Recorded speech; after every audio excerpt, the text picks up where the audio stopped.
시설 권리를 인수받을 때 비용 처리를 하냐 마냐의 포인트는 양도하는 약사님이 시설 투자를 하고 나서 몇 년이 지났냐가 포인트일 거예요. 한 3년쯤 지나면 10% 20%밖에 안 남아있는 게 일반적이에요. 재고를 세셨으면 그날 밤에 포괄 양수도 계약서라는 걸 꼭 쓰셔야 되고, 이게 되게 중요합니다. 왜냐면 향후 5년의 비용을 한가름하는 시점이기 때문에.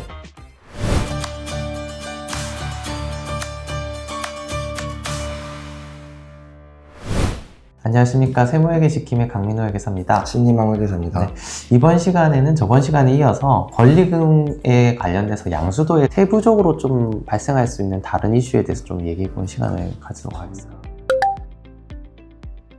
약국이 만든 지 뭐 한 6개월 만에 양수도가 일어났다고 가정을 해볼게요. 그러면 사실 처음에 만들었을 때 인테리어도 했을 거고 뭐 ATC도 있고 각종 장비가 있을 수 있죠. 하다못해 PC도 그쵸. 아직 살아있을 건데. 그러면 우리는 양수하는 입장에서 이걸 어떻게 가져와야 되냐 뭐 이런 의문이 들 거예요. 일단 생각해보면 시설이 뭐 6개월밖에 안 됐다면 많이 되지 않아서 그 장부가액을 양수인이 그대로 가져와서 이어서 비용 처리를 할 수 있다. 이게 좀 포인트인 것 같아요. 우리가 흔히 감가상각이라고 표현하잖아요. 네. 장부가액이 얼만큼 상각됐는지가 중요한데, 기본적으로 세법에서는 모든 우리 구축물이나 아니면 기품 아니면 기계장치에 대해서 선택하지 않으면 일반적으로 정률법으로 상각하게 되어 있습니다. 정률법은 일반적으로 뭐 가속상각이라고도 표현을 하는데, 잔존가액에 대해서 매년 몇 %를 상각하겠다 이렇게 돼 있어요. 예를 들어서 뭐 비품 같은 경우는 0.451인가 이렇죠. 그렇게 되면 예를 들어서 1,000원이 있으면 그 첫 해년도에 450원,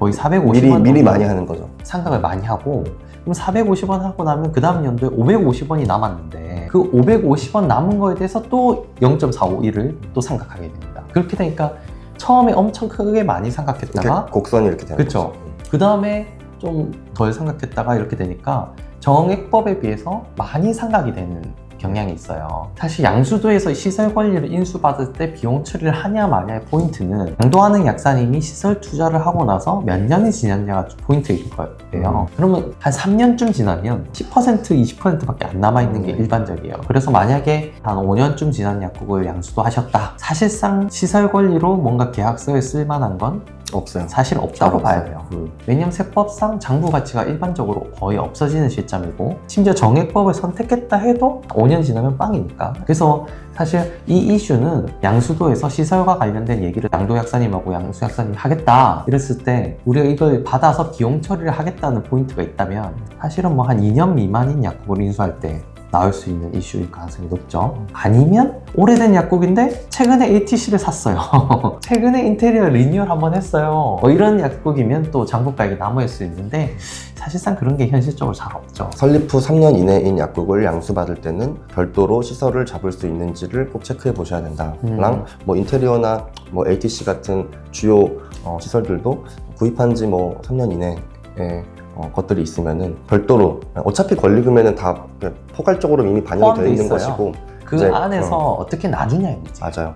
양수약사님 입장에서 따로 장부를 잡느냐 마느냐이기 때문에 이거는 챙기실 수 있다. 그러니까 양수약사님 입장에서 유리한 거예요. 양도약사님은 어차피 권리금이란 전체 금액 결정된 것만 가지고 떠나는 거고, 나름 시설 권리라고 장부가액이 남아있으면 그걸 받아서 권리금으로 5년 동안 상각할 게 아니라 되게 빠른 속도로 비용 처리를 할 수 있는 게 남아있는 걸 수도 있거든요. 그럼 약사님 입장에서 좀 더 유리할 수도 있죠. 정말 한 3개월밖에 안 된 약국을 인수했어요? 그러면 그 전에 약국장님이 인테리어를 한 5천 썼고 ATC를 2천 썼대요. 그럼 사실은 3개월밖에 안 됐으면 그 7천만 원이 거의 다 살아있다 봐야 돼요.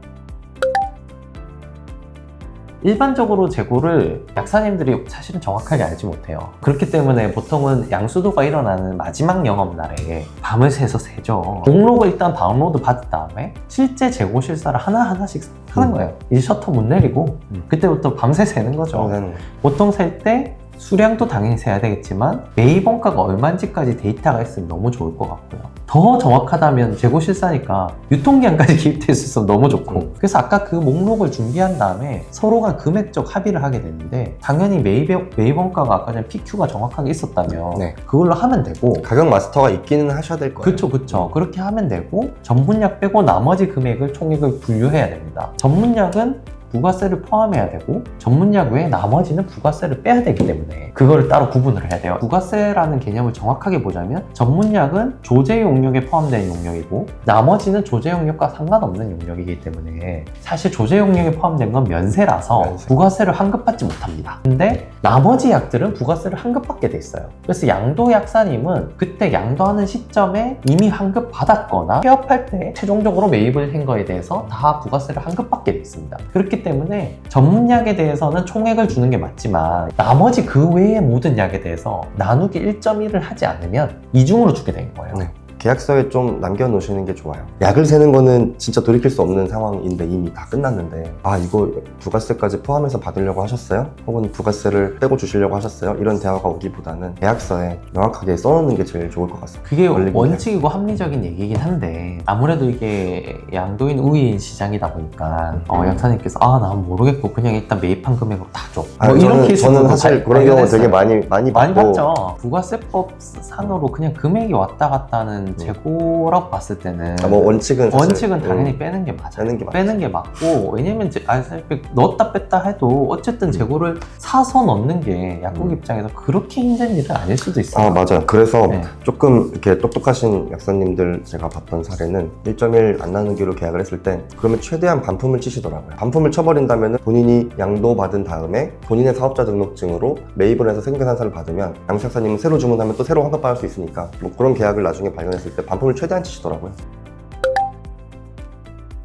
그게 명확한 결제 잔액인지 아닌지 일단 맞춰봐야겠죠. 그게 채무에 대한 인수기 때문에 채무 금액 자체에 불확실성이 있을 수도 있잖아요. 그래서 양도약사님께서 각 그 도매상들이랑 제약사 쭉 다 뽑아가지고 확인서를 줄 거예요. 이거를 모아놓으셨다가 뭐 사진이든 메일이든 팩스든 해가지고 한 번에 양수약사님한테 전달해 주셔야 됩니다. 결제 잔액이 크다 작다가 사실 뭐 양수인 입장에서 큰 손실은 아닐 수 있어요. 다만 곰곰이 생각해보면 결제 잔액이 만약에 많이 남아있는데 이 사람이 회전을 많이 돌린 거야. 지금 현재 3개월치까지 밀려인 거예요. 결제를 한 거에 대해서 1.8%랑 카드 포인트는 양도약사님이 이미 가져가신 거예요. 그런 경우는 좀 불리할 수 있어요. 왜냐면 1.8%라는 그 혜택을 하나도 먹지 못한 그쵸. 상태에서 결제를 하는 거잖아요, 양수인이. 그러면 사실 1.8%가 진짜 크거든요. 왜냐면 한 달에 0.6%라서 1년 기준으로 보면 7.2% 정도 된 거잖아요. 그러니까 7.2%라는 나의 기회 손실인데 기회 손실을 잃어버린 거니까. 회전기일이 너무 길어서 잔고가 큰 거는 1.8% 부분 날리는 거니까 좀 아까운데 저는 그냥 그런 이슈 없이 실제로 월 결제액이 커가지고 잔고를 깔아주는 도매상이 많아서 그래서 잔고가 많은 경우에는 사실 양수인 입장에서는 유리하다고 설명드리긴 해요. 왜냐면 1번은 어쨌든 약국을 매입하실 때 권리금 등등 해가지고 대출 받으실 텐데 결제되는 금액이 줄어드는 거고 왜냐면 배수하신 재고 금액에서 잔고를 빼고 주실 거잖아요. 그럼 잔고가 높을수록 당장 써야 되는 돈이 줄어드는 거니까 그게 1번 유리하고 두 번째도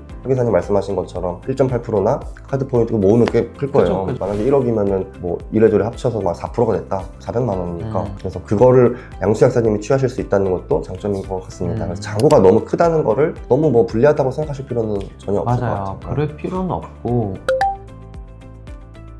나달이나 유통기한 임박은 어떻게 협상해야 되냐.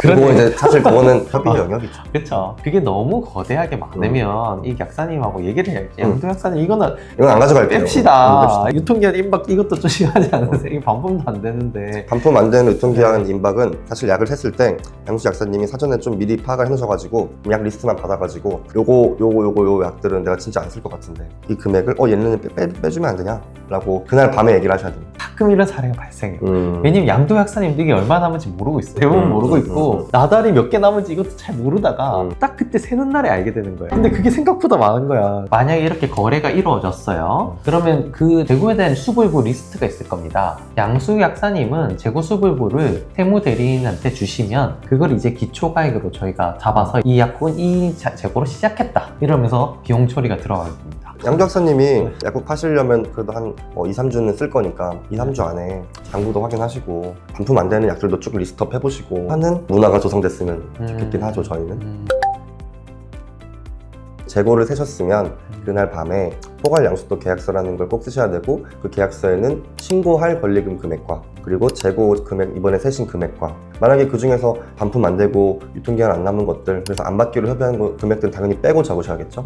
그리고 잔고 금액과, 뭐 만약에 또 있다면은 그 시설 권리에 대한, 시설 장치들에 대한 장부가액까지 다 적어가지고 서로 도장 찍어서 주고 받으셔야 나중에 양수약사님이 이거 가지고 기초 잡고 권리금 잡기 좋으실 겁니다. 그래서 저희 세무대리인들은 어쨌든 약사님이 그 계약한 계약서와 포괄 양수도 계약서 안에 들어있는 기초가액들, 시설이든 재고든 그 가액과 재고 수불부 리스트, 그걸 기초로 용처를 하겠다. 맞아요. 이렇게 되는 겁니다. 이게 되게 중요합니다. 네. 왜냐하면 향후 5년의 비용을 한가름하는 시점이기 때문에, 그래서 피곤하시겠지만 그때 포괄양수도 계약서를 나중에 사인하더라도 금액 정도는 잘 확정하셔야 됩니다. 그걸 저희가 들고 있어가지고 그걸 근거로 나중에 비용을 잡는 거기 때문에. 그래서 다음 시간에는 포괄 양수도나 양수도가 발생할 때 생기는 노무와 관련된 세무 이슈, 이거를 좀 얘기해 보도록 하겠습니다. 네, 시청해주셔서 감사합니다. 감사합니다.